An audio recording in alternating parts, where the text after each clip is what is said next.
sa ulan na pinadala ng langit. Walang uwian ito. Kasuklam-suklam ang gobyernong manhid at walang pakialam sa hirap ng ating mga magsasaka at mangingisda, mga sektor na nagpapakain sa atin na halos walang makain, gutom ang mga pamilya.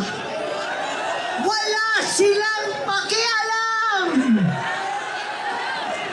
Gobyernong tulog, lasing sa kapangyarihan, sadyang pipiliin pa bumiyahe, makihalubilo sa Canada, sa mga dayuhan sa Amerika, habang ang Pilipino ay nagdurusa sa gasulinang hindi abot kaya, pagkain ginintuan at napakahirap na buhay. Wala silang pakialam.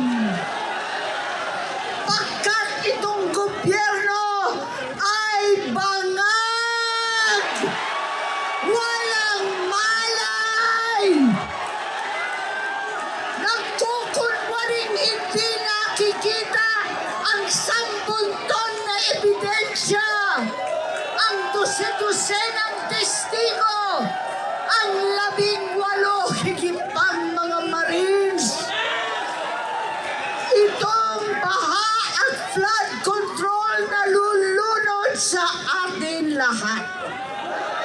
Wala silang pakialam. Kaya marami po sa inyo naging kasama ko nung ating kabataan. At ang suot natin ay itong t-shirt. Ang sigaw natin noon pa, makialam! Makialam na po tayo. Makialam para sa kabataan. Makialam para sa kinabukasan. Makialam para maibalik ang katotohanan sa ating lipi. Panahon na maibalik ang katarungan, ang hustisya na hindi buktot at binabaluktot ang batas at saligang batas. Katarungan na pantay-pantay sa mahirap at mayaman. Katarungan na walang sino-sino, na walang pinipili na kaalyado o kalaban daw.